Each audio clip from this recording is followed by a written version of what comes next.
Bonjour à tous et merci d'être avec nous aujourd'hui. On est donc très heureux de vous accueillir pour cette table ronde. Table ronde qui porte donc sur cette thématique de la transition. Alors la transition, en fait, c'est un peu biaisé ce terme de la transition, puisqu'en fait, on s'adresse surtout à des transitions multiples et qui mènent d'ailleurs le temps long et le temps court. Alors, il fallait bien faire un choix. Par quelle transition débuter? Donc, ma première question, Denis Baux, je vous le dis tout de suite, elle est pour vous, préparez-vous. Cette première transition à laquelle j'aimerais m'intéresser, c'est une transition qu'on ressent assez immédiatement, dont les effets sont assez perceptibles. Je parle d'une transition économique, puisque nous sommes en train de passer d'un environnement de taux bas, d'un environnement plutôt porteur en termes de croissance, à un changement, à un environnement d'inflation. Et on peut d'ailleurs parler peut-être même de choc plutôt que de transition. Donc j'aimerais savoir si vous êtes d'accord avec ça. Le terme de choc a d'ailleurs été employé à plusieurs reprises par Monsieur Lorenzi, qui m'a fait plein d'appels du pied sur les thèmes qu'on va aborder maintenant. Donc est-on face à un choc économique, à un choc inflationniste? Et que peut-on attendre de la part des remèdes qui vont être pris? Quelles vont être les conséquences, notamment en termes du resserrement monétaire auquel on va probablement assister, évidemment avec un prisme banque et assurance, compte tenu de notre audience aujourd'hui. Merci, bonjour à toutes et à tous. Et pour répondre à votre question, en repartant d'une des observations de M. Lorenzi sur les chocs, on est aujourd'hui confronté pour l'économie européenne et l'économie française à deux chocs supplémentaires au cours de la période récente. L'un qui nous vient d'Asie, qui est lié à la résurgence du risque sanitaire et des confinements. Puis le choc le plus important, c'est la guerre en Ukraine et donc ses conséquences économiques qui ont pour effet immédiat de ralentir la croissance et d'accélérer l'inflation. Alors sur l'inflation, donc ça a eu pour effet d'amplifier, d'élargir, de diffuser des pressions à la hausse des prix que l'on observait sur les prix à la production, qui venaient de l'augmentation des prix de l'énergie et des matières premières dans la phase de réouverture des économies au deuxième semestre de l'année dernière. Et on se retrouve aujourd'hui avec des niveaux d'inflation pour un représentant d'une institution qui participe à l'eurosystème et donc piloté par la BCE. On est très au-delà de nos objectifs en matière d'inflation. L'inflation totale pour la zone euro, elle est supérieure à 8%. L'inflation, si j'enlève les composantes volatiles, elle est 2 fois moindre, mais elle est proche de 4%. Alors la situation en France, c'est le niveau un peu plus faible, mais on est largement au-delà de 2%, données de chiffres, 5,8%, et pour l'inflation totale, est 3,4%. Alors la question, c'est, on a un choc, une amplification, est-ce que ce choc va durer? Je ne crois pas qu'on rentre dans un régime d'inflation élevée et durable. L'analyse qui est faite par les banquiers centraux de l'eurosystème, à la BCE et dans les banques centrales nationales et à la Banque de France, c'est que cette inflation va rester élevée encore quelques temps, mais progressivement s'infléchir. Et je vous renvoie aux prévisions qu'a publiées la BCE la semaine dernière. On vient de publier nos prévisions pour la France. Le message, c'est un retour vers la cible très progressif avec un maintien à des niveaux élevés cette année, une inflexion l'année prochaine et retour vers 2% en 2024. Alors il y a un certain nombre de raisons qui expliquent cette prévision. Parmi celles-ci, je vais en citer deux. Il y a d'abord, on a des chocs sur des prix. On peut quand même imaginer que les chocs sur les prix de l'énergie, les matières premières, donc vont progressivement s'estomper. Alors évidemment, tout ça est conditionné à l'évolution de facteurs totalement externes qui sont la guerre. Puis il y a la réponse aussi de politique monétaire. Ça me permet de répondre à votre question. Du point de vue de la politique monétaire et de sa mise en œuvre, la description que je viens de faire de ces chocs, elle signifie quoi? Elle signifie que le risque majeur que l'on a cherché à parer a changé de nature. Jusqu'à il y a 8 mois, 10 mois, le risque majeur, c'était rester une inflation trop basse trop longtemps. Et en quelques mois, et la politique monétaire a été calibrée pour faire face à ce risque, avec des mesures totalement exceptionnelles qui ont rendu la politique monétaire ultra accommodante, des taux d'intérêt négatifs, des programmes d'achat d'actifs et des prêts à long terme super bonifiés aux intermédiaires financiers. Donc le risque maintenant change complètement. C'est une inflation trop haute, trop longtemps.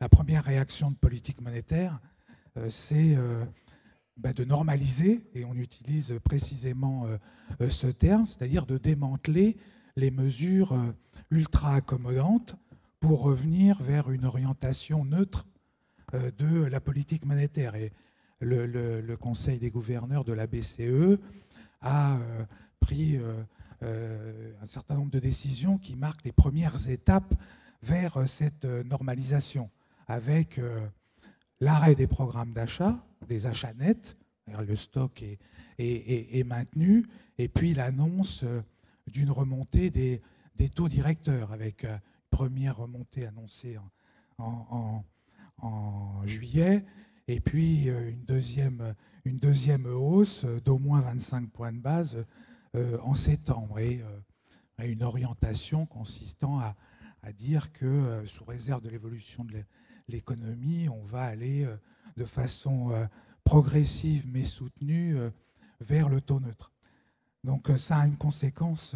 Alors le taux neutre, il y a un débat, et il y a différents modèles pour l'estimer. Pour la zone euro, on l'estime, nous, entre 1 et 2%. Ça a une conséquence, c'est que l'environnement de taux d'intérêt, lui, a radicalement changé. Et donc on se retrouve avec une perspective, en tout cas les taux très bas, voire négatifs pour longtemps, sont du passé. Les conséquences, et je termine par là, sur les banques et les assurances ou les intermédiaires financiers, un retour à des taux positifs significatifs. Évidemment, tout dépend du niveau, mais là, on verra. Tendance à penser que c'est plutôt une bonne nouvelle pour les intermédiaires financiers. Pour les banques, on peut anticiper que ça va avoir un impact positif sur les marges nettes d'intérêt qui constituent une partie très importante des comptes de résultats. Sur les assureurs, la bonne nouvelle, c'est à l'actif le rendement de leurs investissements et de leur portefeuille d'actifs, dans une perspective de moyen terme. Ce qui est peut-être une moins bonne nouvelle ou un risque, c'est la transition et le risque que cette remontée des taux se fasse par à-coup, qui est une très forte volatilité. Ça peut avoir des conséquences négatives pour les assureurs, surtout des assureurs dans l'audience. Un risque important que l'on suit comme superviseur et banque centrale, c'est le risque de rachat massif de la part des clients dans les contrats d'assurance vie, même si les intermédiaires financiers, les assureurs, sont bien équipés et ont des moyens importants pour y faire face. Dernier point, je m'arrête là, dans ce changement de contexte qui peut se faire par à-coup avec la volatilité en termes de taux d'intérêt. D'abord, les intermédiaires financiers ont abordé ce changement avec une situation financière très solide.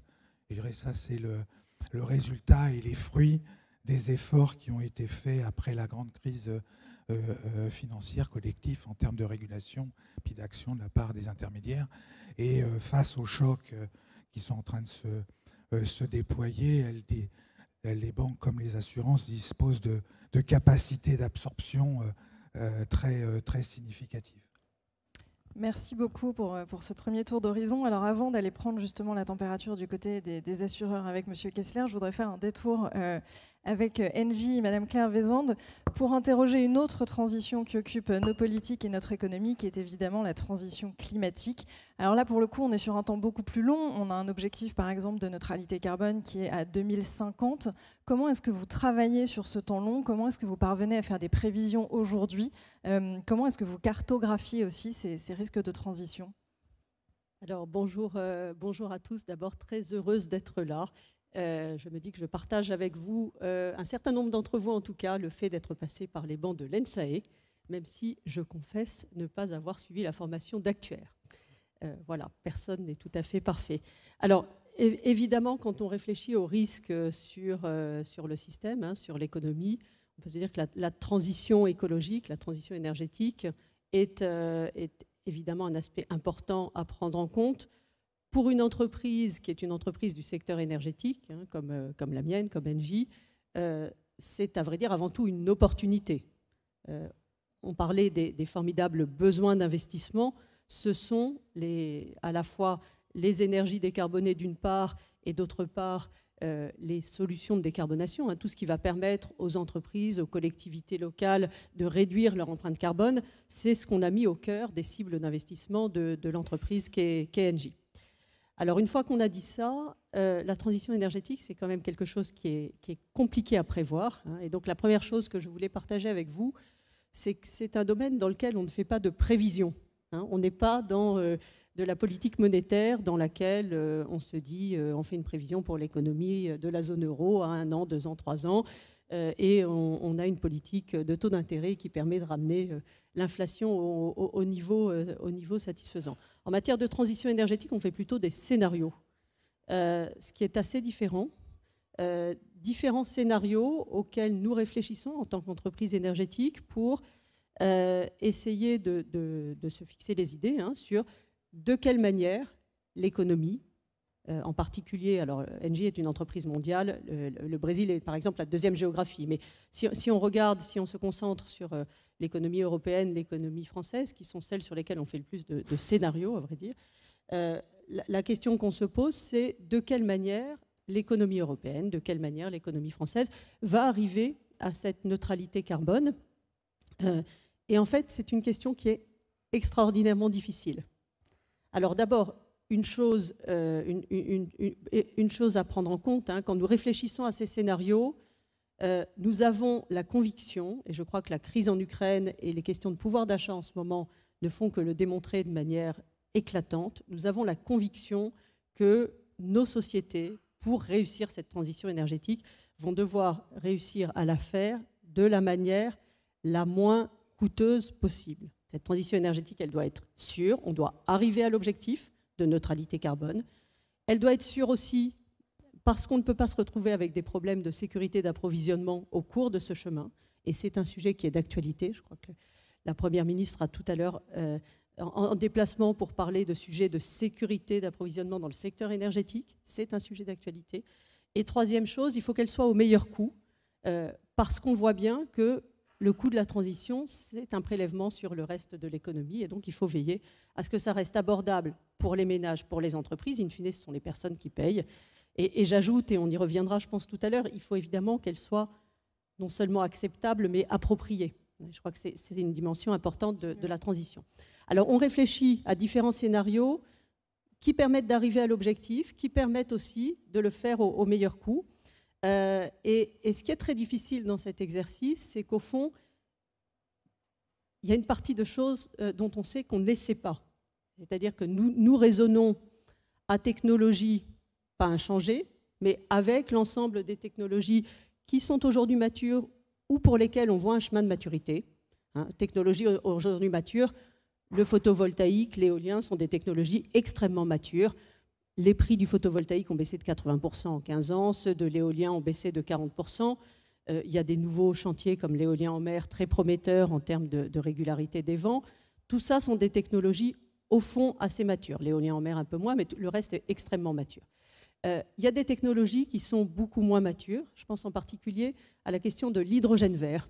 On parle beaucoup de l'hydrogène vert et quand nous faisons nos scénarios, nous voyons bien que dans tous les scénarios qui existent, et c'est vrai pour les scénarios que fait Engie, c'est vrai aussi pour les scénarios que fait l'ADEME, que fait RTE, dans tous ces scénarios, une partie de la transition énergétique, c'est d'abord de l'efficacité énergétique, c'est indispensable à l'ensemble des scénarios. Une deuxième partie, c'est le verdissement des énergies électriques. On a parlé de l'éolien, du photovoltaïque et de l'éolien donc en mer et en mer et sur terre. Il y a bien sûr aussi de l'hydroélectricité dans ce mix. Il y a le sujet du nucléaire, bien sûr, parmi les énergies décarbonées. Et puis, une partie de cette transition énergétique ne se fera pas sans des gaz qui doivent être des gaz renouvelables, décarbonés. Et donc, en particulier, le biométhane et l'hydrogène vert. L'hydrogène vert, c'est une technologie qui aujourd'hui est très peu mature. On est vraiment à un niveau où on sait bien sûr produire de l'hydrogène vert. L'hydrogène vert, c'est quoi? C'est de l'électricité renouvelable qui vous sert pour faire de l'électrolyse de l'eau. Je parle à vos souvenirs d'ingénieurs. Vous vous souvenez, on a tous fait ça dans nos années de lycée. Voilà, on met de l'électricité, de l'eau, on fait de l'électrolyse et ça produit quoi? Ça produit deux molécules, de l'oxygène et de l'hydrogène. L'hydrogène vert, c'est ça. Donc, c'est extrêmement propre.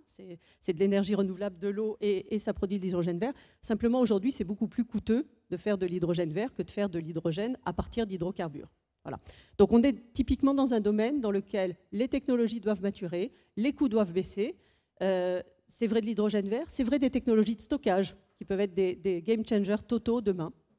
Le jour où vous avez réglé la question du stockage, la question de manière durable, aujourd'hui on s'est stocké à quelques heures, quelques jours avec les batteries, on s'est stocké en intersaison avec du gaz. La question de savoir comment on stocke l'énergie est une question qui est cruciale et qui peut être complètement transformante pour le mix énergétique à horizon 2050. Donc je termine simplement en disant qu'il faut faire des scénarios. Ces scénarios, nous les pensons avec une transition énergétique qui doit être sûre, résiliente et au moindre coût. Et il faut se rendre compte qu'il y aura des embranchements technologiques. Dans tous ces scénarios, il y aura de l'électricité, il y aura du gaz, mais beaucoup de choses peuvent changer. Alors les termes que je retiens de ces deux premières interventions, c'est évidemment risque, incertitude, maturité aussi. Je me tourne donc vers vous, Denis Kessler. Face à l'émergence de ces nouveaux types de risques, peut-on tout assurer ? Il suffit de s'adresser directement à Denis Kessler, 5 avenue Kléber, et je résoudrai vos problèmes. La question est réglée. Donc. Tout risque. Je travaille en étroite collaboration avec Séraphin Lampion. J'aimerais revenir sur les deux exposés, ou les trois exposés, quelque part, qu'on a eu de Jean-Hervé, de M. Beau et de Claire. Quand on écoute bien, on s'aperçoit que si on décompose tout phénomène en quatre parties, la tendance, le cycle, la disruption et le choc, c'est assez extraordinaire de voir que le choc est en train de prendre une importance incroyable par rapport aux tendances ou par rapport au cycle. Ce qui signifie que quand on regarde depuis, par exemple, les 22 dernières années, choc terroriste avec le World Trade Center, choc de la faillite de Lehman, choc de la crise des dettes souveraines, choc du tsunami japonais, choc pandémique, je peux compléter, et maintenant choc inflationniste, je peux continuer. Vous voyez bien que la partie tendance qui permettait d'avoir une certaine visibilité, en tout cas une certaine prévisibilité, dans la mesure où T-1 renseigne sur T.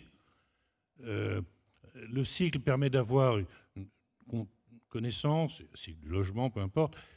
Là, on les connaît. Il y a des cycles qui s'amortissent, qui sont plutôt exponentiels, mais quelque part, ça indique une forme de régularité qui n'est pas évidemment la tendance. La disruption est principalement technologique, et je vous écoutais Claire. Et tout d'un coup, changement de technologie, on a vraiment une disruption, c'est une cassure de tendance parce qu'une technologie remplace une autre, rend obsolète une partie de tout l'appareil de production, modifie les prix et les quantités, et donc on a ce phénomène de disruption. Le choc, c'est différent. le choc, il est quelque part bizarrement exogène au système. Le choc, il peut être naturel, il peut être politique, la guerre en Ukraine, il peut être technologique, dans un grand nombre de cas, il peut être économique ou financier. Donc on a... Alors, si je crois dans ma théorie, si les chocs tendent à l'emporter, ça signifie que la part compréhensible du monde diminue et la part stochastique du monde augmente. Et je pense que c'est ma conviction profonde. Que bizarrement, le monde devient plus stochastique qu'il ne l'était auparavant, au sens où la partie que l'on pouvait isoler et traiter à partir des tendances, des cycles, se rétrécit au profit de quelque chose qui est beaucoup plus aléatoire, qui est la génération de ces chocs multiples qui semblent à chaque fois modifier profondément toutes les trajectoires. Trajectoire de prix, trajectoire d'inflation, trajectoire économique, trajectoire géopolitique. Alors du coup, c'est formidable pour les actuaires, vous m'avez bien compris, puisque a priori, si la partie stochastique du monde augmente, vous avez devant vous un boulevard. Imaginons que la thèse inverse soit vraie et qu'on converge vers un monde de plus en plus certain, vous devriez envoyer vos CV pour devenir boulanger ou pâtissier. Là, non. Il y a véritablement quelque chose qui est en train de se produire.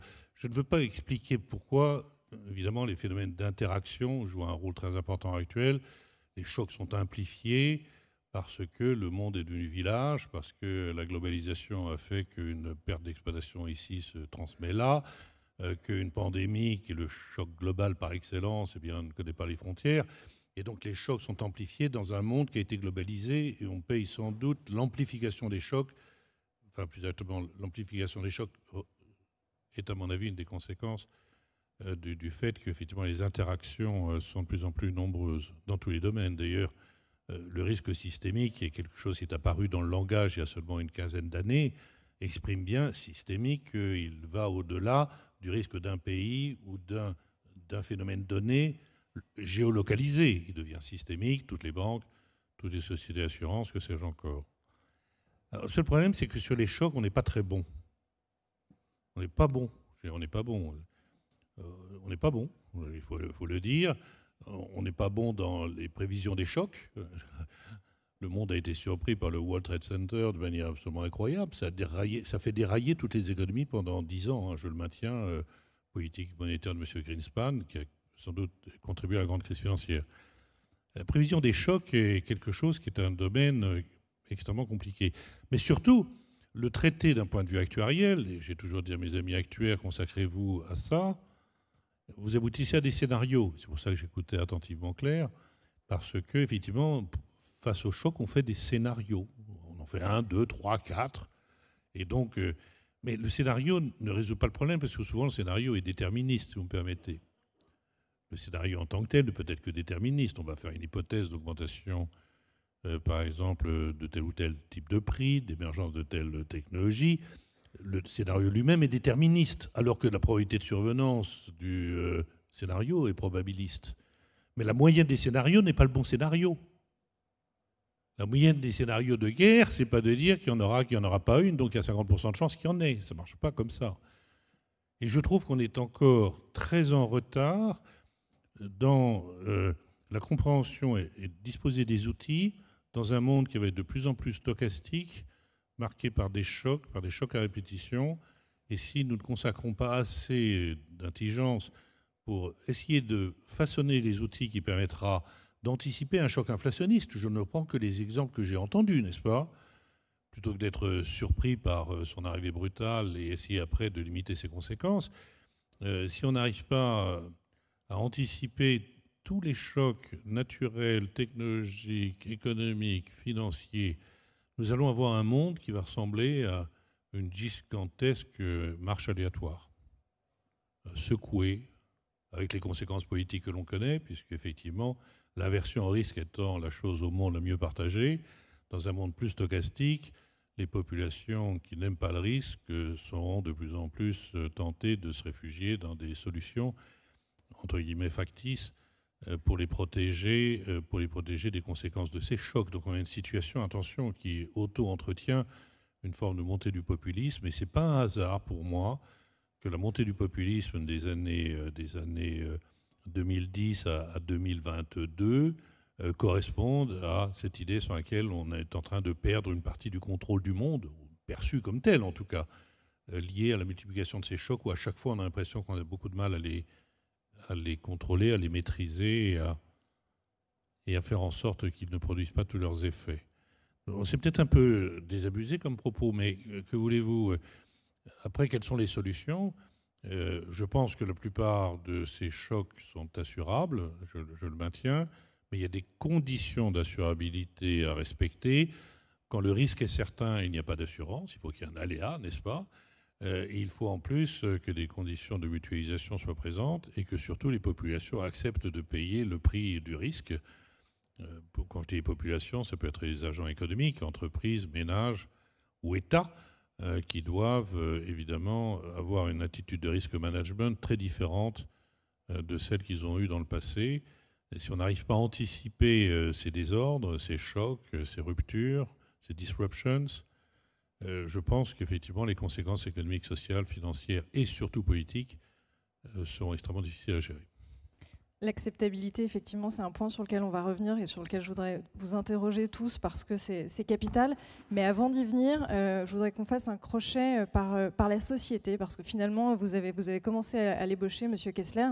Les répercussions des chocs sur les individus, quelles sont-elles? Et finalement, c'est là où je me tourne vers vous, Cynthia Fleury. Est-ce qu'on est en mesure un petit peu de savoir quelles sont les conséquences de ces chocs sur la population, sur la société, au-delà du simple constat politique de fragmentation ou fracture auquel on a pu assister ces derniers jours?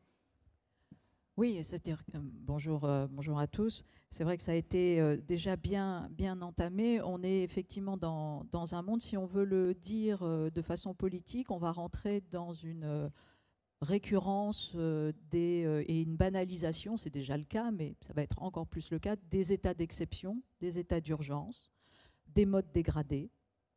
On le voit, un mode dégradé pour l'hôpital, etc. Et le problème, c'est que, si vous voulez, ce système de exception, urgence, mode dégradé, etc., ça conduit à un certain type de gouvernance et de management, pour reprendre un terme ici, qui est celui en fait de la priorisation, qui est celui de l'éthique utilitariste.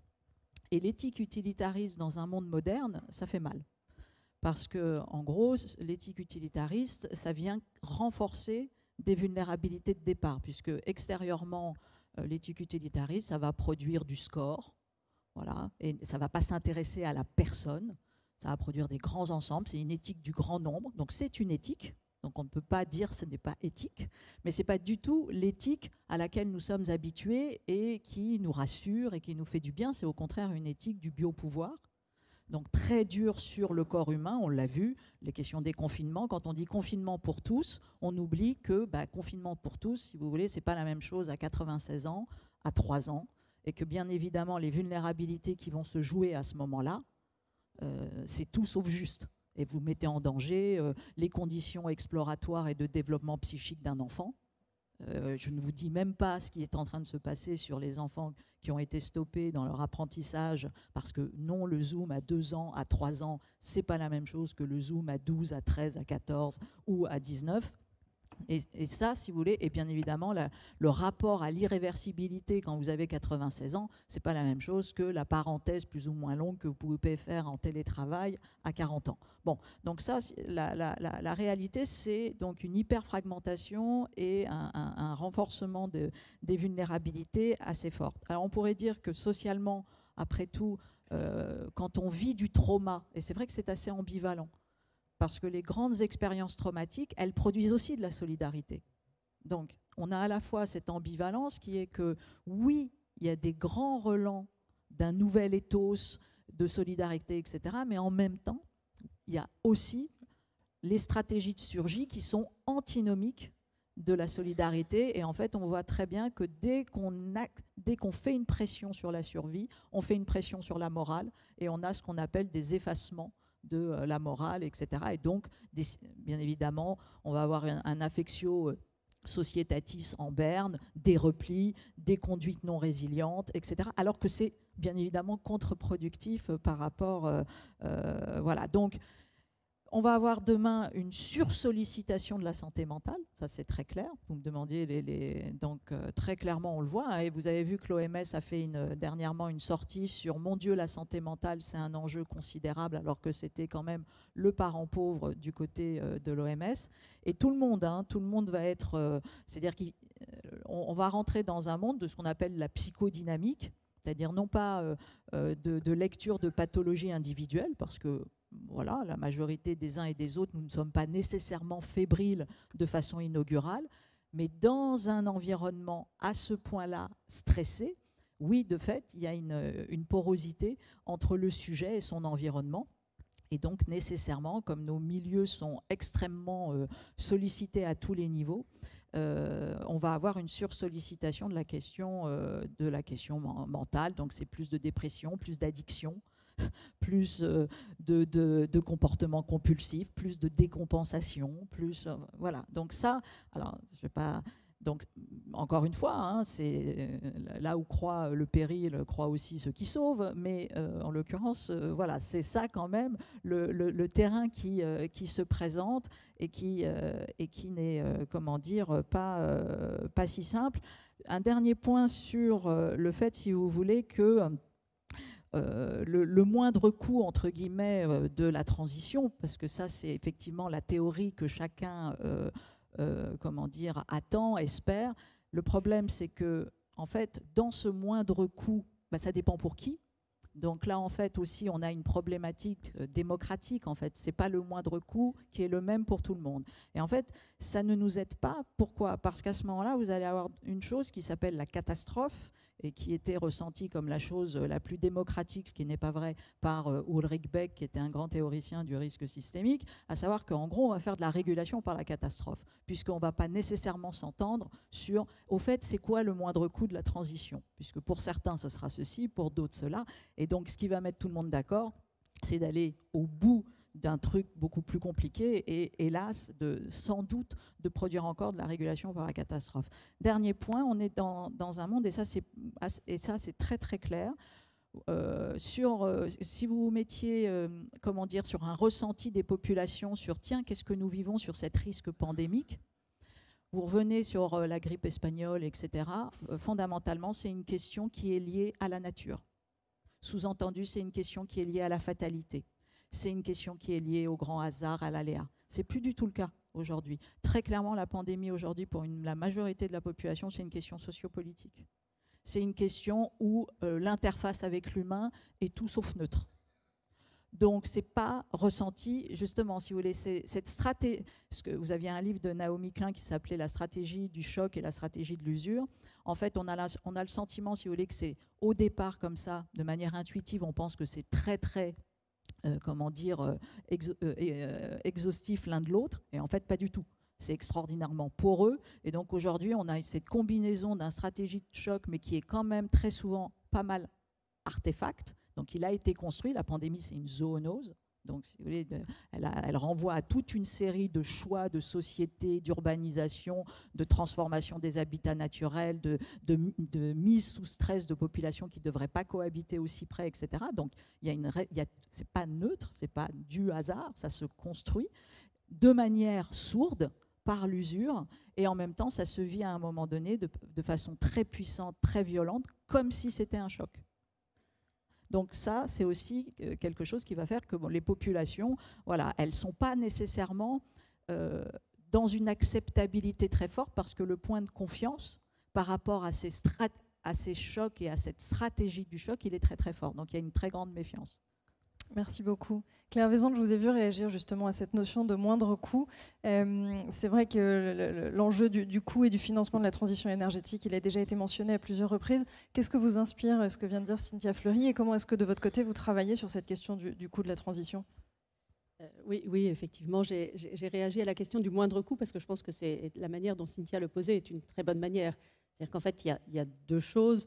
Il y a le coût macro, le coût pour l'ensemble du système, et puis ensuite, évidemment, le coût perçu par chacun d'entre nous. L'agrégation de chacun d'entre nous, ça fait le coût macro, mais enfin, voilà, il y a des millions de vécus qui sont différents.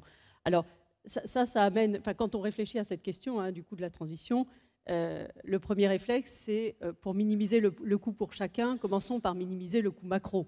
C'est-à-dire qu'on sait bien qu'in fine, la transition, ça coûtera, Jean-Hervé disait, 2-3 points d'investissement en plus. Ça coûtera plus d'investissement à court terme, sans doute moins de coûts qui seront compensés par des moindres coûts de fonctionnement ensuite. Mais à court terme, incontestablement, ça coûte. La question, c'est assurons-nous que ça coûte le moins possible. Évitons des choix de mix énergétique qui mettent trop d'œufs dans le même panier, qui amènent à surdimensionner tel ou tel système, parce que ça coûtera globalement plus cher.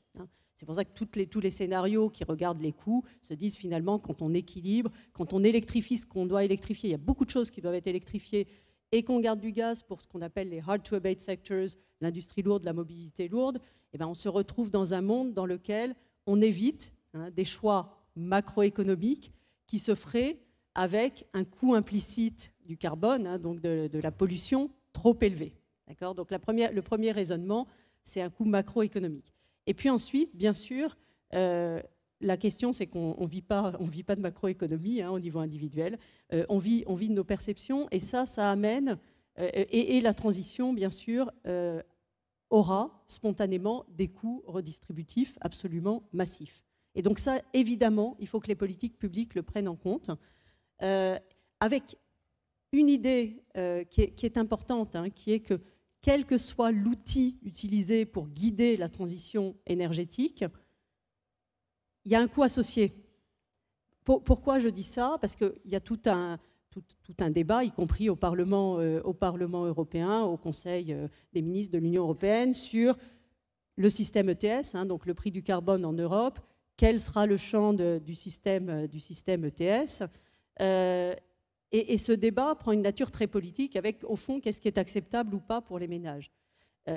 L'économiste de formation que je dis dit, attention, prenons un petit peu de recul. Le prix du carbone est un outil absolument puissant pour guider les investissements dans le système. Moi, je le vois tous les jours dans une entreprise énergétique.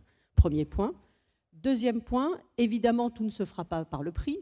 Une partie se fera par de la réglementation. Vous interdisez les voitures polluantes, par exemple, ou vous expliquez que les voitures thermiques ne doivent plus être en vente à partir d'une certaine date. Mais ce qu'il faut avoir en tête, c'est que l'outil soit un outil d'interdiction, de réglementation, ou que ce soit un outil dont vous voyez directement le coût, qui est le coût du carbone, in fine, il y aura bien un coût pour les ménages, puisque soit les ménages paieront plus cher leur essence, dans le cas du prix du carbone, soit ils seront forcés à changer leur véhicule dans le cas de la réglementation. Voilà. Et donc, mon point ici, c'est que ce coût micro, et ça c'est un sujet beaucoup pour les décideurs de politique économique, j'ai contribué à de la politique économique dans ma vie antérieure en cabinet ministériel, ce coût microéconomique et sa capacité à être supporté pour telle ou telle population, ça doit être pris en compte de manière très, très, très explicite dans les politiques qui sont mises en place pour notamment compenser les ménages qui sont les ménages aux revenus les plus faibles, qui ne peuvent pas supporter le coût de la transition énergétique. Voilà, donc c'est à prendre en compte. Et puis dernier point, la question de l'acceptabilité. Je ne sais pas si on y revient ou si on en parle maintenant. Alors, je voudrais juste continuer un petit détour par le financement. On reviendra sur l'acceptabilité qui est évidemment majeure. Je pense qu'on terminera d'ailleurs par ce volet-là. Trouver des financements, c'est donc l'enjeu de cette transition. Est-ce qu'aujourd'hui, il n'y aurait pas quelque chose à faire en allant voir un petit peu ce qui se passe du côté de l'assurance vie? Est-ce que le moment ne serait pas venu d'ouvrir un petit peu le champ des financements possibles par toute cette épargne, par toute cette réserve dont on dispose? Denis Baux, ma question est évidemment pour vous. Merci. On a les moyens de financer la transition. On peut citer de nombreux chiffres au niveau de la zone euro, un excédent d'épargne très substantiel. Le sujet, c'est comment on l'oriente. Alors, quels sont les leviers? Alors, l'assurance vie est identifiée de longue date, je dois dire, comme un levier possible pour financer la transition climatique. Et, ça renvoie notamment dès 2015 à la loi sur la transition énergétique, où c'était déjà un sujet. Force est de constater que, quand on regarde un peu les données sur les investissements, derrière les contrats d'assurance vie. En fait, le chiffre que j'ai en tête, c'est 5% des actifs sont des green bonds ou des actifs verts. Donc le moins qu'on puisse dire, c'est qu'il y a une capacité de développement, il y a un potentiel important qui peut être exploité. Ceci dit, pour qu'il soit exploité, il faut réunir un certain nombre de conditions, notamment en termes de... Alors, le développement du marché de la finance verte, entre guillemets, donc est très fort. Je crois que le sujet aujourd'hui, c'est de l'encadrer, d'assurer une transparence et d'éviter ce qu'on appelle le greenwashing. Et de ce point de vue-là, je crois que on est en train de voir poser les bases d'un développement ordonné. Avec, bon, il y a eu la taxonomie, il va y avoir, c'est des sujets qui sont en cours de négociation au niveau européen, une directive sur les exigences en matière de publication d'informations qui vont s'imposer aux entreprises. Et puis le troisième volet, c'est la création d'un label européen. Donc avec ce cadre mis en place, on peut penser que effectivement l'assurance vie peut apporter une contribution, mais c'est, je dirais, un levier parmi de nombreux leviers possibles et un aspect de la contribution des intermédiaires financiers à la transition climatique. Il ne faut pas oublier non plus que la première contribution que les intermédiaires financiers peuvent apporter, c'est de faire en sorte d'être résilient à la matérialisation de ce risque.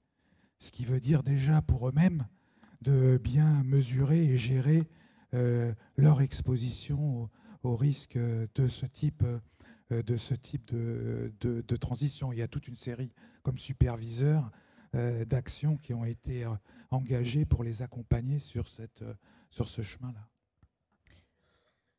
Denis Kessler, j'aimerais avoir votre opinion au vu de tout ce qui a été dit sur le rôle du secteur de l'assurance, sur le rôle des assureurs, à la fois en tant qu'agent économique évidemment, et puis sur le modèle de l'assurance. Est-ce que les assureurs vont pouvoir continuer à faire leur métier de la façon dont ils l'ont fait jusqu'à maintenant?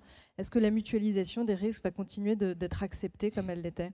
Oui, permettez-moi peut-être de réagir sur deux ou trois. C'est une table ronde, une table ronde qui ressemble à rangée d'oignons. C'est donc un best estimate de table ronde vu par un actuaire en fin de carrière, si j'ai bien compris. Donc jouons le jeu de la table ronde. Mais en écoutant ce que disait tout à l'heure Cynthia Fleury, elle a utilisé le terme d'urgence. Pour un risk manager, l'urgence, ça montre que le risk management n'a pas été efficace. Or, la France est la démocratie au monde qui a eu le maximum de plans d'urgence depuis 1945, dans tous les domaines.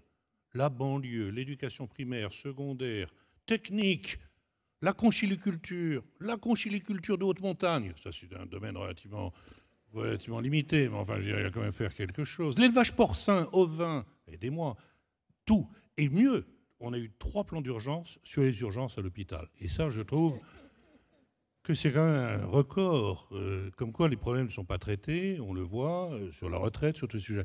Donc, moi, je prendrais confiance, on parle de risk management, le jour où la fonction risque sera, pour les pouvoirs publics, dominante, principale et principielle. Ce jour-là, ça veut dire qu'effectivement, c'est le rôle de l'État, pour moi.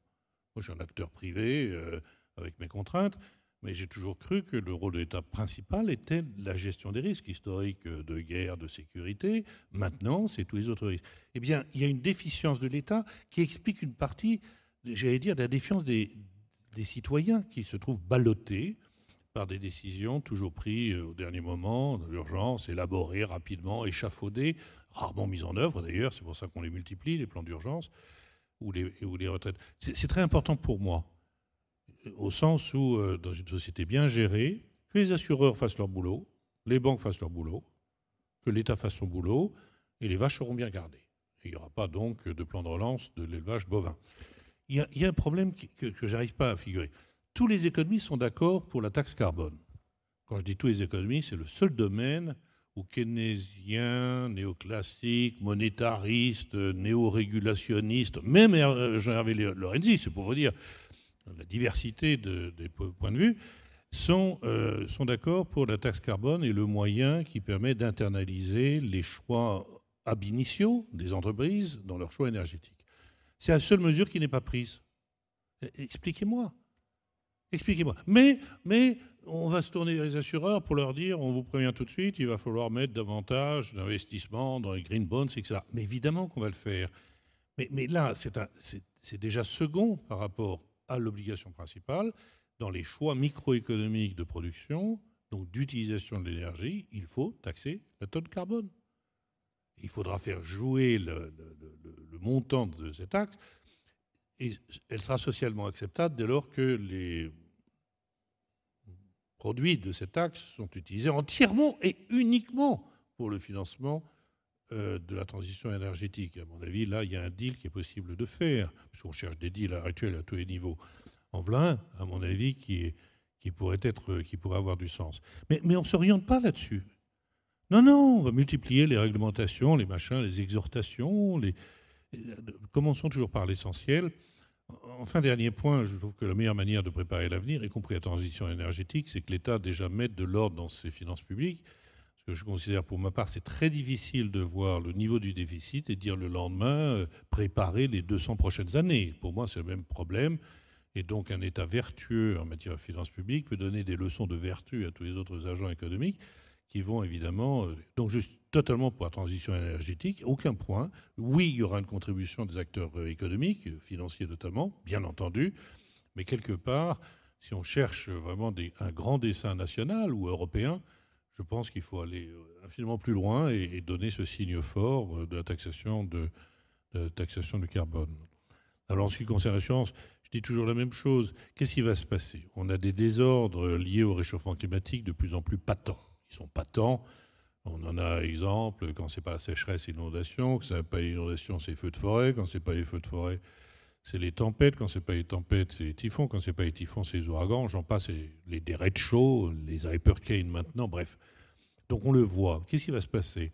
On va augmenter les tarifs de réassurance, je suis réassureur, parce que le risque augmente, le prix du risque augmente. Jusque-là, je pense que tout le monde comprendra. Jusqu'à un moment où, effectivement, il y aura 3 limites. Si le risque devient certain, il n'y a plus d'assurance, il n'y a plus d'aléa. Je veux dire, si la même année, ou chaque année, il y a une inondation qui détruit telle partie, c'est terminé, l'assurance n'est plus là, et c'est un autre mécanisme de solidarité, mais ça ne rend pas l'assurance. L'aléa a disparu. Ce qu'on est en train de voir en Floride avec les ouragans, je trouve, pour ceux qui suivent le débat, c'était absolument exceptionnel. Et ça s'étend maintenant au Texas, j'arrête là, on le voit bien dans le monde. Bon. Alors, deuxième chose, il y a une limite qui fait qu'évidemment, la capacité des gens à payer les primes, on augmente les tarifs, c'est ce qu'on appelle capacity to pay. Il y a un moment où la prime d'assurance est telle que les gens ne s'assureront pas. Je rappelle qu'en property, l'assurance est facultative. Ou alors la willingness to pay. Ce n'est pas la même chose que la capacity to pay. C'est dire, écoutez, vraiment, moi je ne suis pas d'accord, je conteste les calculs de primes actuarielles et ce qu'on me demande. Et donc on a 2 limites cette fois-ci qui sont économiques. C'est qu'au fur et à mesure où le risque va augmenter, le coût du risque va augmenter, le coût du risque va être répercuté sur les agents économiques qui vont prendre des décisions de non-assurance, assumées ou pas, c'est un autre problème, qui va poser le problème lorsque le sinistre va survenir, de voir des tas de gens qui se trouvent sans assurance. Et un troisième et dernier élément qu'on appelle le risque chaotique. Le risque chaotique, au bout d'un certain temps, et là je me tourne vers Claire, le réchauffement climatique, il ne faut pas le voir de manière linéaire. Les scénarios linéaires m'ennuient, moi, parce que c'est linéaire, on passe de 1, 1,5, 2, 2,5, bon. Non, attendez. Il y a un moment où il y a des points qui tiltent, il y a des points de... Ah ben oui, c'est le point chaotique qu'on appelle, c'est l'inversion du Gulf Stream, l'apparition de hurricanes, comme je disais, des ouragans en Europe, des cyclones en Amérique du Sud, qu'on n'a jamais eu maintenant. Et ces désordres-là sont dits chaotiques. Et là, très honnêtement, il n'y a plus d'assurance du tout. Parce que c'est un point... tiens, c'est un choc. Ce que je redoute, je le dis avec gravité, c'est que dans un scénario, le réchauffement climatique débouche par un choc, vous m'avez compris, c'est quelque chose qui n'est pas linéaire, qui n'est pas attendu, à une situation chaotique qui évidemment créera des problèmes absolument monstrueux aux États, à la population, et bien entendu aux institutions financières, mais transitoires, puisque à partir du moment où c'est chaotique, vous voyez très bien que les réactions sont immédiates. Donc je parlais tout à l'heure de la naissance des chocs. Choc et chaos, c'est dans le même registre. Je crains que si on continue de la façon dont on a préparé à l'heure actuelle le réchauffement climatique, si on ne prend pas des mesures extrêmement fortes, comme je l'ai dit, la taxation du carbone, on risque malheureusement de connaître un jour un choc chaotique qui rendra nos discussions caduques et qui montreront que de nouveau le risque management public a fait défaut. Alors justement, Cynthia Fleury, cette acceptation du risque, cette perception du risque, parce que vous citez un refus potentiel de s'assurer, en même temps il y a une crainte de choc et peut-être une aversion au risque montante aussi dans la société. Comment est-ce que vous la percevez? Est-ce que vous arrivez à la saisir, cette aversion au risque ou cette acceptabilité du risque, Cynthia Fleury? Et comme l'heure tourne, 2 questions en une, est-ce que finalement il y a aujourd'hui des éléments de réassurance, et le terme n'est évidemment pas neutre aujourd'hui, et que l'on peut apporter? Alors en fait, sur la question de l'acceptabilité, parce qu'elle est liée, l'acceptabilité au risque, très souvent, elle se fait sur... Alors je parle micro, hein, je ne parle pas voilà, vraiment dans le vécu des individus, comment leur singularité est confrontée à cela. Un risque, il est accepté si derrière, entre guillemets, il se joue quelque chose de capacitaire. Donc c'est un risque que l'on est prêt à prendre si... entre guillemets, on espère, on n'est jamais, c'est le risque, mais malgré tout, si on ne se voit pas d'emblée perdant. Donc, si de fait, on sent qu'on sera augmenté d'une certaine manière, il y a une capacité nouvelle, il y a une compétence à acquérir, etc. Donc ça, c'est la question de comment je fais de ma vulnérabilité une capacité. Donc il faut avoir des approches capacitaires de la vulnérabilité. Bon. Et ça, tout le monde, c'est pas quelque chose qui se joue simplement, c'est culturel aussi, si vous voulez. C'est des valeurs de société, c'est des questions d'adaptabilité, c'est des enseignements, c'est de l'entraînement, etc. Bon. Donc ça, c'est le premier point. La deuxième, bon, on la connaît, c'est le caractère équitable, ressenti. Donc c'est pas, c'est un petit peu plus compliqué, mais c'est le caractère du fait de dire, bah, tiens, voilà, on est prêt à prendre ce risque et puis faire cette transition, cette mesure, etc. Si effectivement on a un sentiment que ça se répartit, que la redistribution et les effets de ce risque vont être relativement pris en compte par l'ensemble des parties, bref, qui se joue une certaine forme de cohésion et non pas une hyper-fragmentation. Donc ça, c'est ce qui fait l'acceptabilité, entre guillemets, par rapport à un sentiment, si vous voulez, de risque. Parce que chacun sait bien, si vous voulez, que le risque n'est pas nécessairement déficitaire. Donc, même si d'emblée, on va associer le risque à la peur, etc. Mais il y a un effet aujourd'hui de telle interdépendance que de toute façon, la linéarité du risque, on vient de le dire, elle est extrêmement compliquée. C'est-à-dire que nous sommes dans des phénomènes d'emballement, de rétroaction. C'est ça, la modélisation aujourd'hui du risque, la lecture de ce risque, elle est extrêmement complexe. Donc, de toute façon, on ne peut pas, il va falloir créer cette tolérance plus globale au risque, et sachant que, je vous rappelle juste que c'est pour ça que la santé mentale dans cette histoire, elle est sursollicitée, puisque la tolérance au risque, c'est un des grands marqueurs de la psychose. C'est-à-dire que plus vous êtes psychotique, moins vous avez de tolérance au risque. Et donc, ça veut dire aussi que dans l'autre sens, si à un moment donné, on ne commence pas à créer chez les uns et les autres une tolérance possible à l'incertitude, on va aussi renforcer les phénomènes de clivage et les phénomènes de résistance. Et en gros, ce sera du risque insurrectionnel très fort, du risque populiste, du risque ressentimiste, etc. Donc ça, c'est voilà, la combinaison, entre guillemets, qu'on essaye de mettre en place. Claire Vaisand, on y vient. Cette acceptabilité dans la transition énergétique, comment est-ce que vous l'anticipez en tant qu'acteur privé? Oui, alors, en fait, il y a plein de choses. Enfin, c'est vrai que c'est une table ronde dans laquelle on est aligné. Malgré tout, il y a des tas de points sur lesquels on a envie de se répondre. Donc peut-être un mot sur l'acceptabilité, mais il y a deux, trois autres points sur lesquels j'aimerais rebondir. Sur l'acceptabilité, ça renvoie bien sûr au coût de la transition, les premiers points, mais pas que, puisque une des caractéristiques de ce qui se fait avec la transition énergétique, c'est quand même qu'on passe d'un monde dans lequel, en particulier, les actifs de production énergétique étaient au fond des gros actifs qui étaient avec une grosse capacité et finalement c'était not in my backyard pour la plupart des gens, c'est-à-dire c'était assez loin, hein, c'était des actifs dans certaines zones vous voyez une centrale nucléaire ou vous voyez une centrale à gaz, mais enfin en général il n'y a pas énormément d'habitations autour et c'était des actifs gros et localisés. La transition énergétique s'accompagne de beaucoup d'actifs de plus petite taille. On pense en particulier à l'éolien et aux panneaux photovoltaïques qui sont des actifs qui ont plus de probabilité de se retrouver proches des habitations.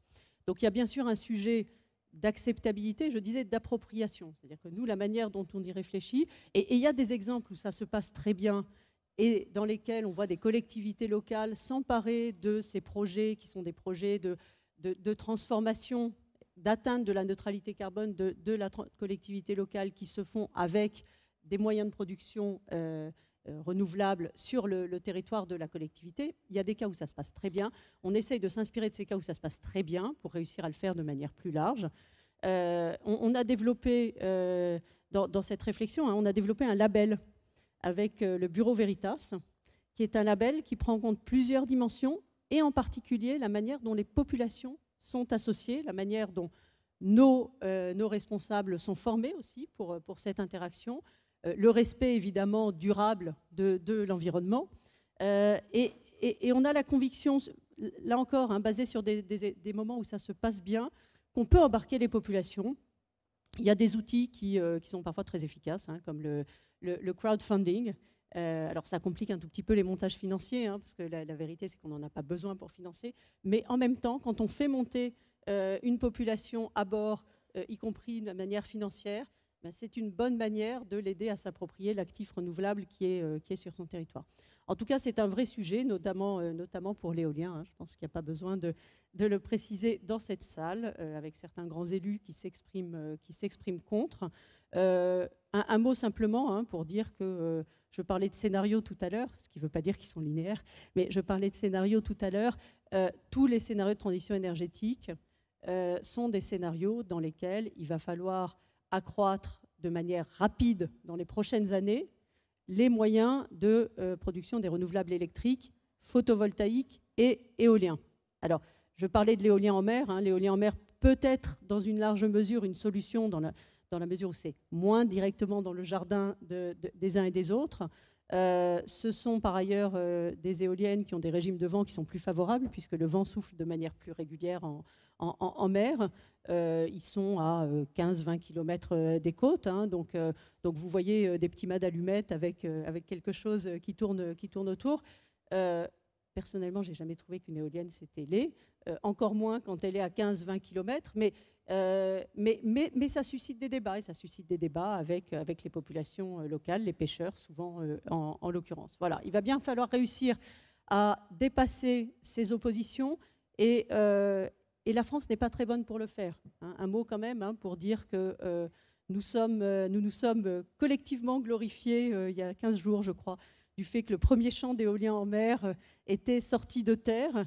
Nous sommes une entreprise qui a des projets dont nous estimons qu'il aura fallu 10 ou 11 ans pour qu'ils aboutissent, d'éolien en mer. Voilà, 10-11 ans. Ce n'est pas le cas dans d'autres géographies. Il y a des États qui réussissent beaucoup mieux à dérisquer les projets, à définir des zones qui permettent de développer des projets en moins de 10 ou 11 ans. C'est du temps perdu dans la transition énergétique. Une question, c'est le financement. Une question aussi, c'est la rapidité d'exécution.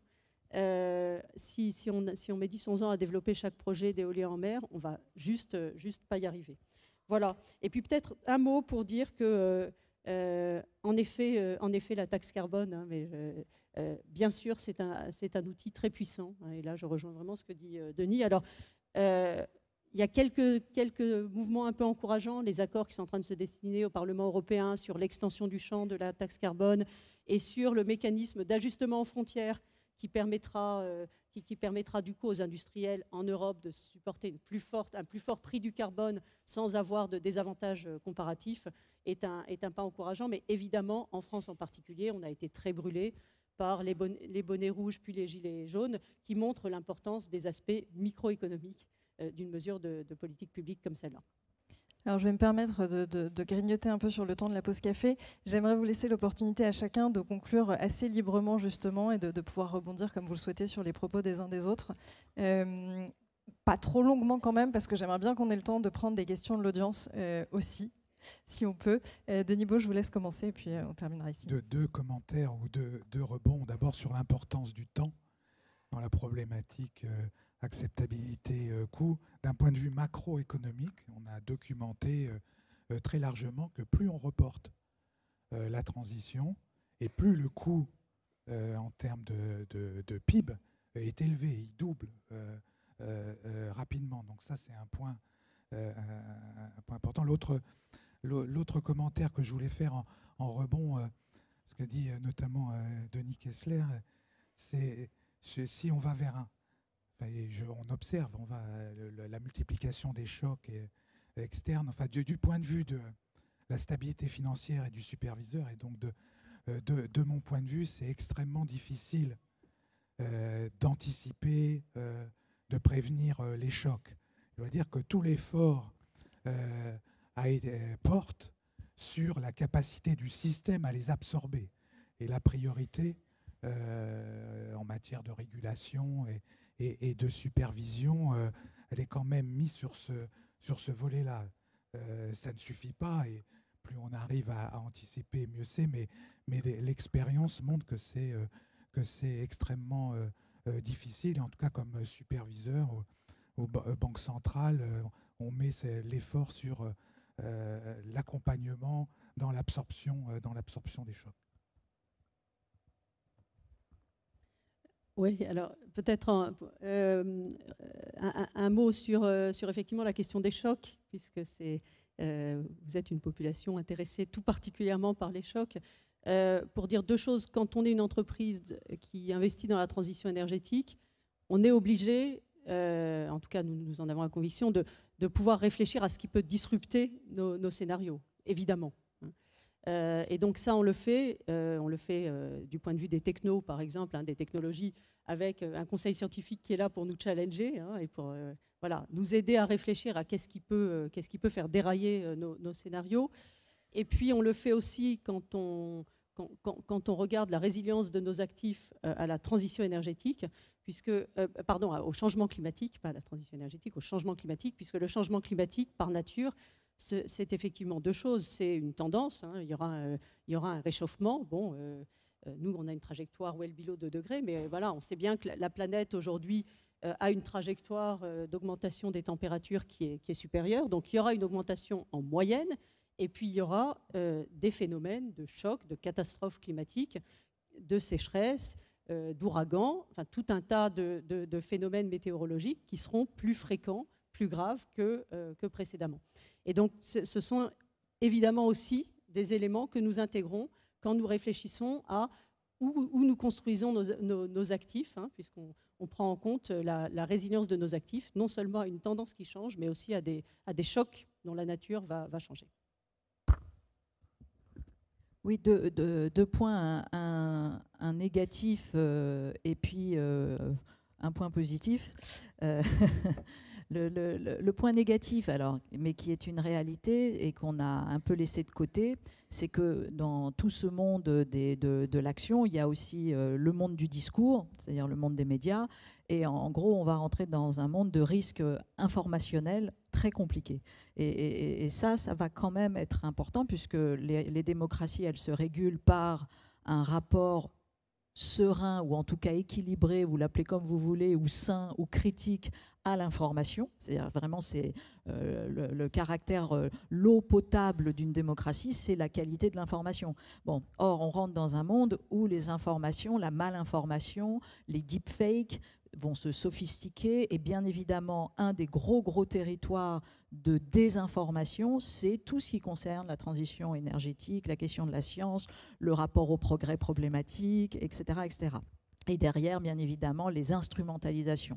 Donc cette caisse de résonance, elle n'est pas simple. Donc de toute façon, il faudra faire un travail à un moment donné de régulation, d'essayer de comprendre comment on peut calmer cela, parce que sur la question de la perception, c'est problématique, sur la question de la mise en mouvement d'une population et de l'acceptabilité, etc. Donc le risque informationnel, il est fort. Le point positif, c'est, on en a parlé, c'est les nouvelles générations, qui malgré tout sont, semble-t-il, assez, comment dire, ont déjà intégré ce nouvel ethos de dire, voilà, nous, cette histoire-là de sobriété heureuse ou de croissance sélective, vous l'appelez comme vous voulez, ou d'anthropocène, etc., ben, en fait, on trouve que c'est aussi intéressant, où justice sociale et justice environnementale se mettent ensemble, cette relation à l'écosystème, au vivant, tout ça, ça nous parle. Et donc, résultat, on y voit de l'innovation, on y voit un projet de vie, on y voit un récit d'avenir et pas simplement de la perte. Donc ça, c'est quand même tout à fait conséquent. Il y a une espèce de conjonction entre l'éthique du vivant et puis d'autres façons de faire communauté. Et puis, deuxième point, c'est les territoires.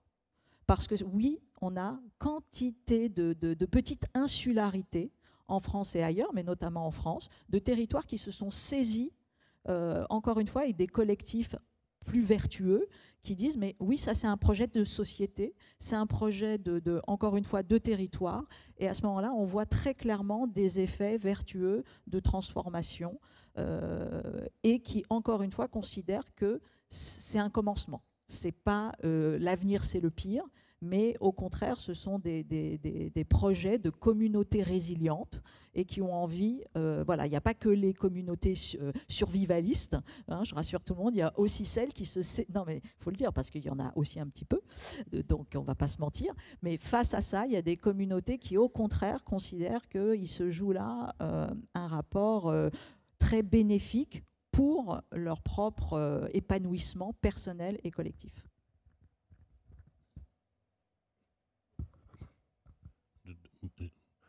Beaucoup des commentaires appelleraient des nouveaux commentaires et un approfondissement de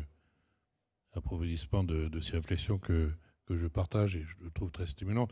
J'aimerais me borner à deux remarques. La première, c'est qu'en fait, on apprend beaucoup, malheureusement en souffrant beaucoup. Learning through suffering. Et c'est vrai des individus, mais c'est vrai aussi des collectivités.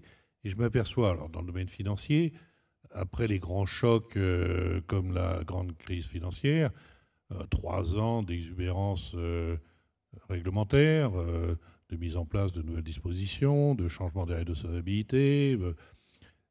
La même chose après l'attentat du World Trade Center. On a eu 3 ans de réflexion sur la sécurité profonde et l'organisation des démocraties. Je peux multiplier les exemples. Ce qui fait qu'effectivement, la société progresse, mais il faut la guerre en Ukraine pour que tout d'un coup la Finlande découvre que l'URSS était juste à côté. Enfin l'URSS, la Russie.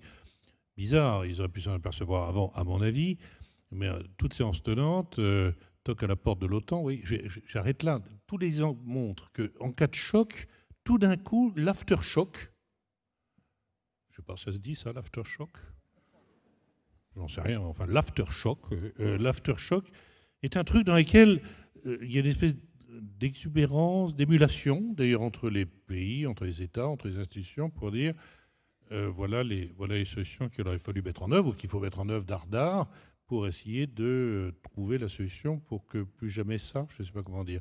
La vraie démocratie sera le jour où on arrivera à faire l'avant-choc plutôt que l'aftershock, c'est-à-dire grosso modo qu'on ait prévu un certain nombre de dispositifs pour essayer d'empêcher, c'est vrai pour le réchauffement climatique, mais c'est vrai pour d'autres aspects des risques, d'éviter qu'ils se manifestent pour tout d'un coup que les choses se débloquent et que l'on puisse avancer. Les grandes guerres ont toujours été le moment de mise en place des grandes institutions. C'est absolument bizarre. Moi, je souhaite qu'on échappe à tout ceci, mais il semblerait que la société n'avance qu'en pétaradant. Voilà, donc première réflexion, ce qui est évidemment en matière de risque assez triste. C'est un constat peut-être un peu désabusé. Moi, je pensais qu'on était tous rationnels et que finalement l'anticipation rationnelle de tout ce qui pouvait se passer devait conduire à des conduites rationnelles, de risque management rationnel pour pouvoir mettre en œuvre les dispositifs rationnels nous permettant d'éviter de learning by suffering. Mais bon. Deuxième remarque, c'est une remarque de Cynthia Fleury qui m'y fait penser. Elle parlait de la plupart des risques modernes que je n'aime pas, c'est les risques sériels. Parce qu'un risque isolé, peu importe sa gravité, un grand tremblement de terre à Tokyo, San Francisco, une énorme tempête en Europe, il est isolé, on le sait, des fréquences relativement limitées. C'est un choc et puis il est absorbé. Le sériel, c'est la forme du risque moderne. On en a 2 exemples aujourd'hui et un troisième que Cynthia Fleury vient de citer. La pandémie est un risque sériel, monde entier. Comment vous mutualisez ce risque? Puisque tout le monde le subit à un moment donné. Et il s'auto-entretient. Il devient de pandémique à endémique. Il n'empêche que c'est un risque sériel. Ça, c'est l'angoisse absolue. Autant j'aime un risque isolé, autant je redoute les risques sériels, parce que très honnêtement, ils posent des problèmes d'agrégat, comme on dit, d'agrégat. C'est-à-dire quand vous agrégez tous les risques de tous les pays à un moment sur une même source de risque, c'est des situations absolument explosives. J'ajoute qu'une partie du risque pandémique, c'était un risque de la gestion par les pouvoirs publics de la pandémie, qui, à mon avis, ont représenté la moitié des risques liés à la pandémie. Je ne sais pas si vous voyez ce que je veux dire. C'est-à-dire les errements dans le confinement, le machin, le truc, l'absence d'aérateurs, de ventilateurs, de machin, etc. Bref, a fait que le coût de la pandémie a été amplifié au-delà des aspects purement sanitaires par une gestion très désordonnée dans tous les pays, très désordonnée par les pouvoirs publics de ce risque-là. Ils n'étaient pas prêts, il faut être très honnêtement, rien n'était prêt. Même pas les masques. À un moment, des couturières faisaient des masques avec des slips. Donc oui, c'est un reportage aux 20h, ça me posait quand même des petits problèmes sur notre capacité à envisager ce genre de risque. Mais je ferme la parenthèse. Alors, les risques sériels, c'est donc la pandémie, c'est le cyber. Le cyber nous pose un problème parce qu'il est sériel. Il est sériel. Et vous pouvez avoir une attaque virus sur tous les pays au même moment, sur certains dispositifs, c'est absolument épouvantable. La liaison entre les objets connectés et le cyber, et la cybercriminalité, nous rend très très peur, parce que vous pouvez vous imaginer qu'effectivement, vu la multiplication des objets connectés, si effectivement on arrive à s'en emparer, à des fins malignes, il ne s'agit plus de voler quelques données et de perturber et de demander une rançon pour libérer telle donnée de client. Il s'agit de protéger la société contre des gens qui arriveraient à prendre le contrôle de systèmes dans tous les domaines, qui puissent être nucléaires, d'armement, sanitaire, que sais-je encore. Donc voilà pourquoi le sériel. Or, le sériel est le propre de la société moderne, et Cynthia a dit cette chose très vraie, le risque réputationnel est sériel. Les réseaux sociaux, c'est un risque sériel. Parce qu'il est diffus, il est incroyable, on n'arrive pas à en trouver le centre. C'est un mélange entre le terrorisme et la déstabilisation. Et donc, vous voyez bien que les démocraties sont désormais soumises à un nouveau risque, dont on voit, à mon avis, les conséquences. On les a vues aux États-Unis. C'est de nouveau un sériel extrêmement difficile à anticiper et à gérer, et simplement à prévenir. Donc voilà, donnez-moi un vrai bon risque traditionnel, géolocalisé, j'en fais mon affaire.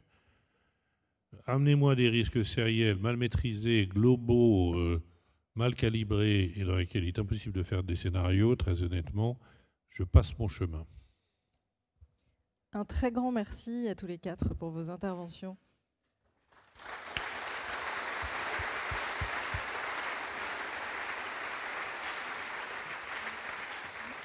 Si vous acceptez, est-ce que vous avez quelques minutes encore ou il faut que vous filiez? Non, je vous demande à tous les 4. Parce qu'on a dépassé notre temps de 5 minutes. Est-ce que vous avez le temps de prendre des questions de l'audience jusqu'à 11h30 ou est-ce qu'il faut que vous partiez? 11h30, on peut se fixer 11h30? Alors j'espère que vous avez des questions maintenant que vous avez 10 minutes devant vous, 9 minutes très exactement pour les poser.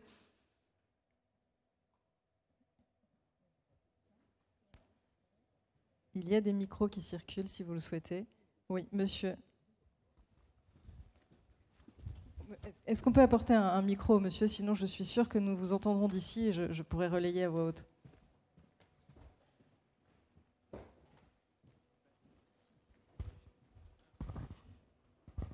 Bonjour, c'est une question pour Denis. Denis, tu es nommé ministre de la prévention des chocs. Qu'est-ce que tu fais? Sachant qu'il y aura toujours un gars dans le privé qui t'expliquera que tu ne fais pas ton boulot. Je veux dire, très honnêtement, le vrai choc, c'est que je sois nommé ministre. Et ça, c'est un choc que la société ne résistera pas. Hein. Ça, je suis assez d'accord. Les forces politiques explosent, ça ne marchera pas. Non, mais très honnêtement, de manière sérieuse, je pense que pour le moment, le risk management public est éclaté dans plein de ministères, n'est jamais centralisé. Or, je sais une chose, dans les entreprises, ça a été le cas pendant un temps, c'est terminé. Le risque manager doit avoir une vision holistique de tous les risques que l'entreprise doit affronter et avoir une place centrale dans le dispositif de l'entreprise, qu'il soit financier, réputationnel, technologique, qu'il soit de toute nature. Et donc, ce que je sais là, c'est que pour le moment, nous n'avons pas cette fonction importante qui devrait rapporter, je dis bien, au plus haut sommet de l'État et qui soit une vigie, un radar efficace avec des pouvoirs qui permettra d'essayer de passer d'une vision curative des risques, la pilule du lendemain, comme je dis souvent, à une gestion proactive du risque avec des pouvoirs qui fait que, par exemple, je prends un exemple, beaucoup des bâtiments publics de Nice, alors que Nice a été détruit, si ma mémoire est bonne, en 1523, ne sont toujours pas antisismiques aujourd'hui, y compris la caserne de pompiers. Donc le risk management public est absolument indispensable. Il doit être une fonction centrale de l'État, puisque la demande de sécurité des citoyens explose en raison de l'aversion au risque et de cette frisolité. Et si on ne le fait pas, il ne faudra pas s'étonner des débordements que je dis populistes, des solutions simplistes, que sais-je encore. Donc voilà ce que je proposerais volontiers. Mais je ne veux pas la fonction. On a une main levée ici également.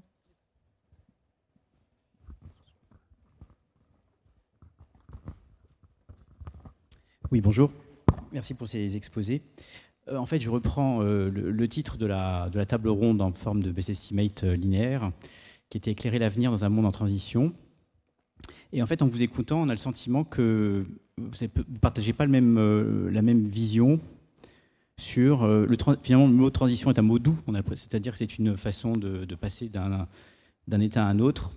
Et quand on vous entend, on a le sentiment que certains orateurs ont une vision de la possibilité de cette transition qui va se faire par régulation successive. Et puis d'autres, encore une fois, ça n'a pas été dit, hein, mais c'est le sentiment que j'ai en tout cas, que cette transition ne sera pas possible. Elle va se faire par à-coup, voire par catastrophe. Elle va être forcée. Et donc, je voulais avoir un peu votre avis là-dessus. Oui, c'est clair que le terme de transition est un mot qui demande lui-même à être déchiffré, vous avez raison. À partir du moment où on parle de transition, on ne sait pas quelle dynamique est cachée, de quoi la transition est-elle le nom. Donc est-ce que c'est une dynamique de mue qu'on peut modéliser, expliquer, anticiper, jusqu'où elle est orientée, comment elle est orientée idéologiquement, elle est socialement orientée, elle est plutôt économiquement orientée, etc. Et on est en plus dans un monde, on l'a dit, de rétroaction, de boucles d'emballement, d'accélération, qui par ailleurs, parce que c'est ça, vous avez un phénomène de désynchronisation, vous avez une transition qui peut éventuellement renvoyer à ce que serait aujourd'hui un agenda, entre guillemets, anthropocénique, et puis vous avez tous les phénomènes d'accélération autres qui, en l'occurrence, sont ceux de la science, de la technique, etc., et qui ne sont pas nécessairement antinomiques. Je dis juste un point, mais on a deux grands métachangements aujourd'hui. Le premier métachangement, c'est effectivement ce qu'on appelle le réchauffement climatique ou la question anthropocénique. Voilà. Et puis on a l'autre grand métachangement qui est le numérique. Et la bonne nouvelle, c'est que ces deux métachangements sont orthogonaux. Donc, parce que effectivement, le coût écologique du numérique, on sait aujourd'hui à quel point c'est tout sauf neutre, c'est tout sauf simple. Alors, il y a des possibilités, mais on voit très clairement que ces deux grands métachangements qui nous en servent, ils sont en plus pas nécessairement facilement articulables. Oui, alors c'est vrai que ce mot de transition, il veut tout et rien dire. Là, je suis d'accord et je pense qu'on partage tous cette vision. En matière énergétique, écologique, il a un mérite qui est d'indiquer le point d'arrivée. Voilà. Ingrid Labuzan le disait en introduction, il y a un objectif d'arrivée qui est neutralité carbone 2050. Donc ça donne une idée du point d'arrivée. Ensuite, je pense que l'ensemble de cette table ronde partage la conviction qu'il y a plusieurs manières d'y arriver. C'est-à-dire que je ne suis pas sûre qu'on ait éclairé l'avenir. Je suis assez certaine, en revanche, qu'on a dit qu'il y avait différents avenirs possibles. Certains scénarios sans doute plus rationnels, pour reprendre un mot de Denis, et sans doute un peu plus linéaires, et puis d'autres qui pouvaient être plus chaotiques. Et en matière de transition énergétique, avec une grande humilité à avoir et une agilité tout au long du chemin, qui est que quand bien même on éviterait les chaos et les catastrophes, on est dans un monde dans lequel il y aura des disruptions technologiques, il y aura des choix qui doivent être évolutifs au cours du temps. Il faut éviter de fermer trop précipitamment des portes, éviter de mettre trop d'œufs dans le même panier. Voilà, il faut gérer un chemin dont on sait qu'il a plusieurs embranchements possibles. On sait où on doit arriver. Voilà. Mais effectivement, on a plutôt décrit l'ensemble des avenirs possibles que éclairer l'avenir avec un singulier.